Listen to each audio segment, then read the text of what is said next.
आदरणीय भक्तजनों, सादर प्रणाम।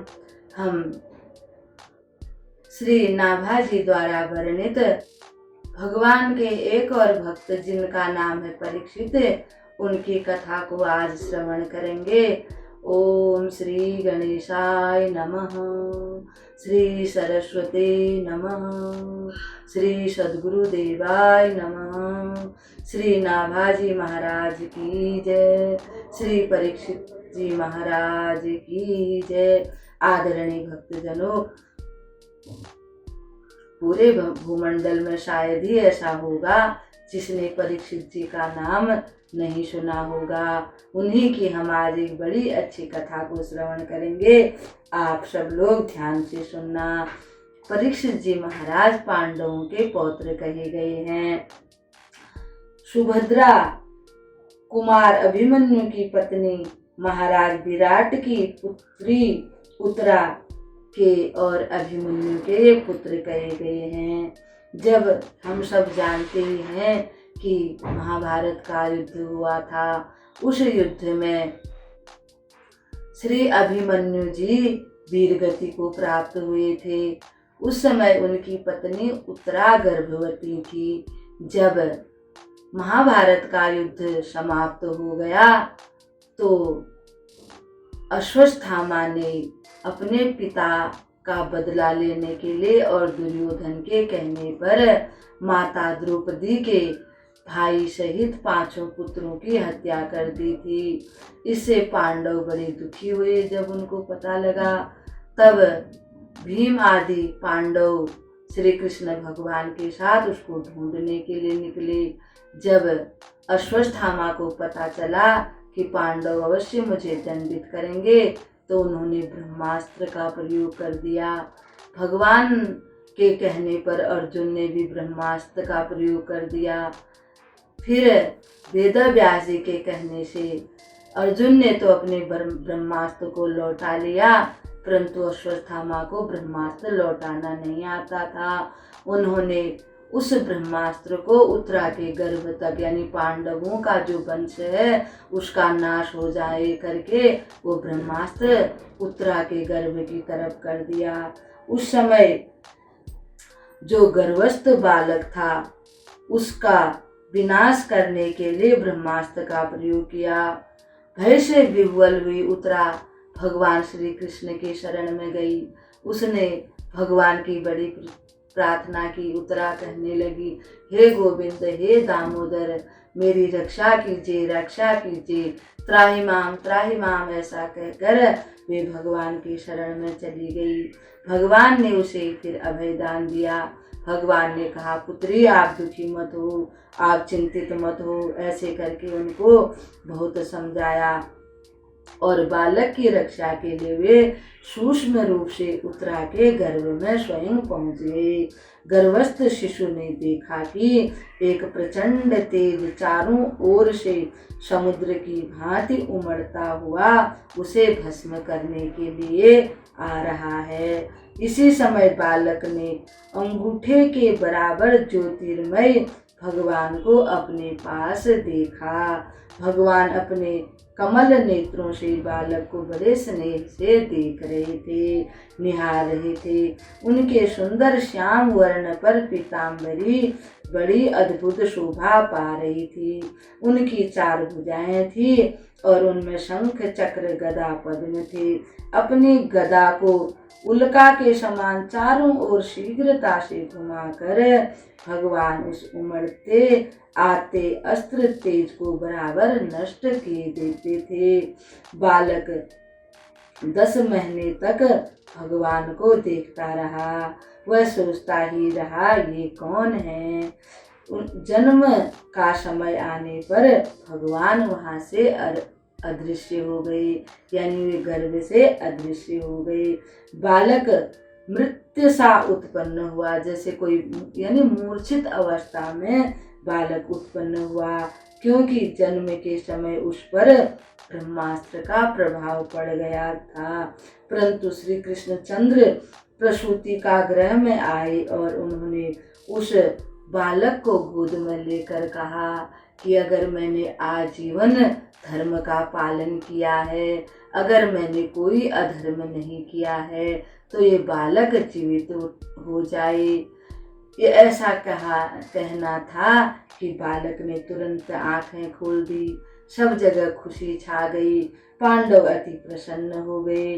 जब परीक्षित बड़े हुए तो पांडवों ने उनको हस्तिनापुर का राजा बना दिया और वे स्वयं हिमालय पर चले गए।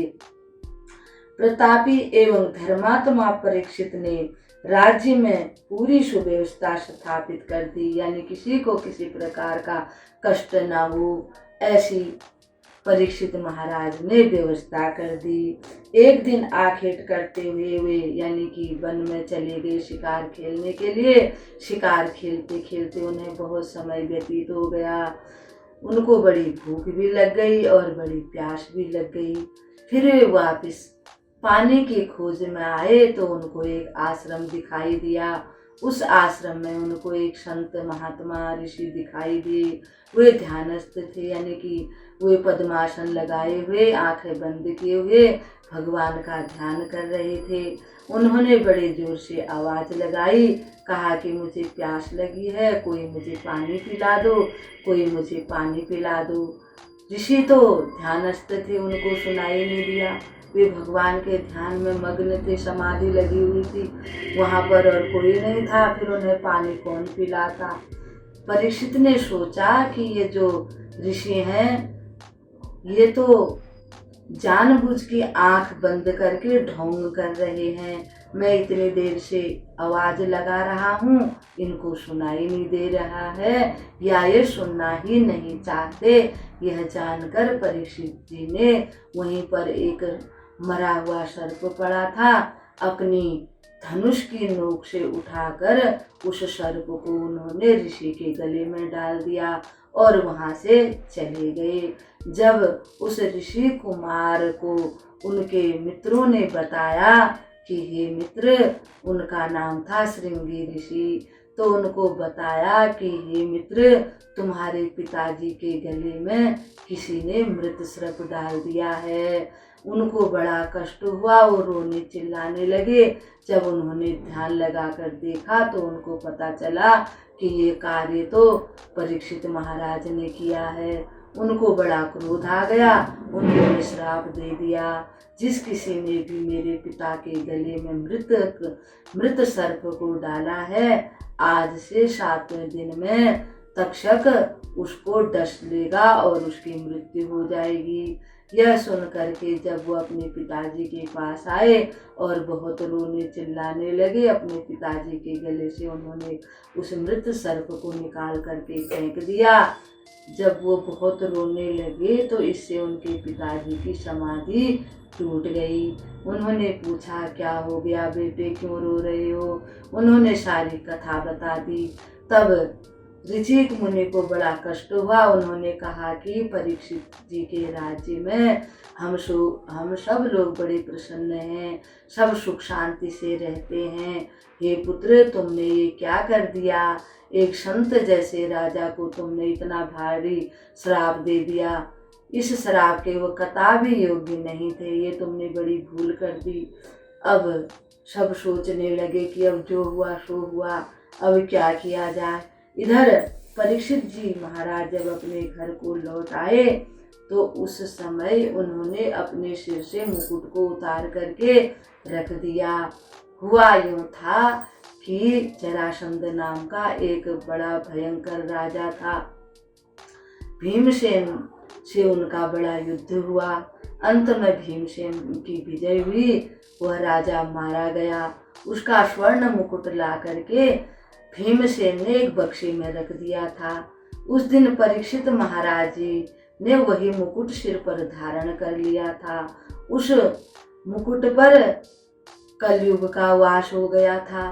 कलयुग का वास होने से उनकी बुद्धि भ्रमित हो गई, मन में कुविचार आने लगे। इसी से उनसे यह अपराध बन पड़ा था। जैसे ही मुकुट उन्होंने सिर से उतारा, इतने में उनको बड़ा कष्ट हुआ। वो बड़ा पश्चाताप करने लगे, पछताने लगे कि मुझसे तो बड़ी भारी भूल हो गई है। मैंने एक इतने बड़े संत का अपमान कर दिया है, ये कैसे हो गया है। और महाराज बड़े दुखी हो गए। इतने में ही उन्होंने देखा कि कुछ ऋषि कुमार आ रहे हैं। ऋषि कुमारों ने आकर के कहा कि हे महाराज, आपको श्राप लग गया है, आज से 7वें दिन में आपकी मृत्यु हो जाएगी। आप अपना कल्याण के लिए जो कुछ उचित समझते हो वह कीजिए। परीक्षित जी बड़े प्रसन्न हो गए।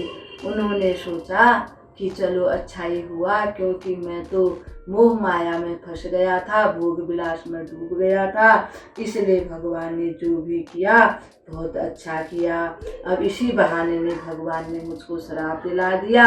अब मैं कम से कम भगवान का भजन कीर्तन तो कर पाऊंगा। उन्होंने तुरंत अपने बेटे जन्मेजय को राज्य देकर गंगा जी के तट पर आकर बैठ गए।